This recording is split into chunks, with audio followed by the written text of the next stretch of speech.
इस देश में एक ताजा उदाहरण देता हूं। आजकल भारत में एक खराब बीमारी घुस गई है, चिकनगुनिया। लाखों लोग प्रभावित हैं। मैं 6 महीने से गांव-गांव घूम के उसका इलाज कर रहा हूं और आपको सुनकर ताज्जुब होगा, ज्यादा लोगों को इलाज में मैं एक ही बात बताता हूं, तुलसी का काढ़ा पी लो, नीम की गिलोय होती है ना, उसको भी उसमें डाल लो, थोड़ा सूंठ डाल लो, थोड़ी छोटी पीपर डाल लो, बस ये 4-5 चीजें, और थोड़ा गुड़ डाल लो, क्योंकि ये कड़वा इतना है कि पी नहीं पाओगे। इतने मात्र से 3 खुराक में बीमारी ठीक हो रही है। और जो एलोपैथी से कर रहे हैं ना, बोवेरॉन के 3-3 इंजेक्शन ठोक दो, डाइक्लोफेनेक दे दो और पैरासीटामोल भी दे दो, जो तुम्हारे पास है सब दे दो। 20-20 दिन से बिस्तर में पड़े तड़प रहे, 20-20 दिन से। अभी आज मैं आया भीलवाड़ा से, और आने का देरी का कारण भी यही है कि वहां 1 लाख लोग चिकनगुनिया से पीड़ित हैं। वहां डॉक्टर आते हैं, राजीव भाई जरा बताओ ना। मैंने कहा अपना इंजेक्शन खुद क्यों नहीं ठोक लेते? कहते हमें मालूम है इसके साइड इफेक्ट क्या है, तो पेशेंट को क्यों नहीं बताते? इतने हरामखोर हो, तुम्हें मालूम है कि इसका साइड इफेक्ट क्या है? बोवेरॉन लगाएंगे तो क्या होने वाला है? मुंह में छाले हो जाएंगे, गले में छाले हो जाएंगे, अल्सर भी हो सकता है, तुम जानते हो, फिर पेशेंट को क्यों नहीं बताते? ये हरामखोरी तुम में कहां से आ गई?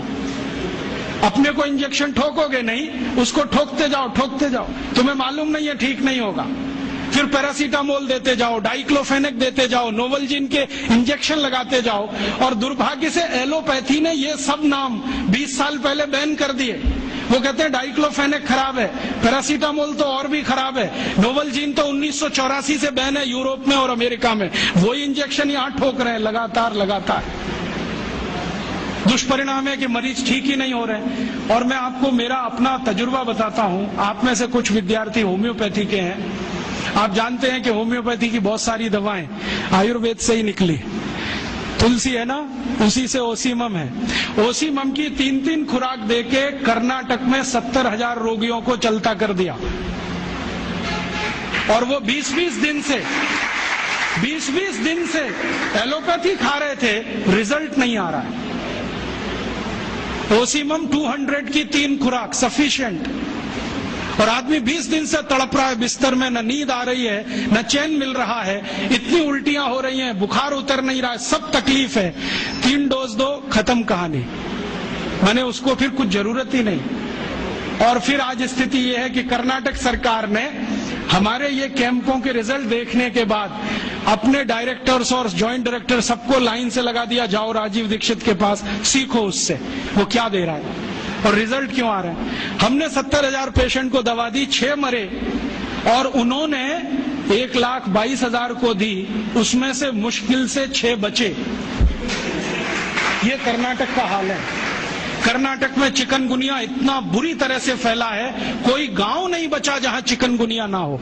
मेरी तो स्थिति यह है कि कार्यकर्ता कम पड़ गए, डॉक्टर कम पड़ गए।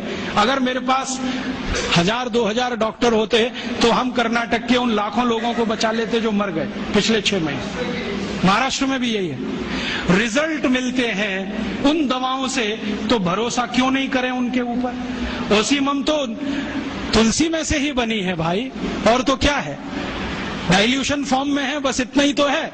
और तुलसी का काढ़ा समझ लो मदर टिंचर फॉर्म है उसका, तो काढ़ा दे दो तो समझ लो मदर टिंचर दे दिया, और पोटेंसी में दिया तो डाइल्यूट करके दिया। और आप जानते हैं कि ये आयुर्वेद का ही सिद्धांत है कि औषधि की मात्रा जितनी कम रखो, असर उतना ही अधिक है। होम्योपैथी तो इसी पे काम करते हैं। तो अपने विज्ञान में दम तो है, अपनी विद्या में दम तो है, बस इसका प्रचार करने की बात है। प्रचार कौन करेगा? आप करेंगे। और इसका सबसे सरल तरीका है वॉक एंड टॉक। सबसे सरल तरीका। अगर आप इसका अपनी विद्याओं का प्रचार करना चाहते हैं, सरकार तो करेगी नहीं, क्योंकि वो एलोपैथी के चंगुल में फंसी है। हमारी सरकार के 2 मंत्रियों का तो मेरा तजुर्बा है पिछले 6 साल में।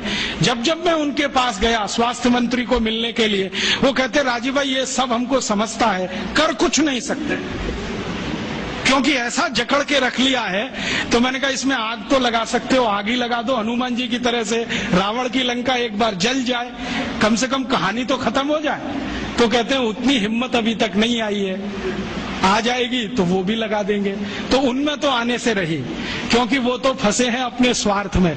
आप इसको तैयारी करो, एक ना एक दिन ये विदेश से आई हुई चिकित्सा पद्धति के तंत्र को ऐसे ही उखाड़ के फेंकना है जैसे ईस्ट इंडिया कंपनी को उखाड़ के फेंका था हमने।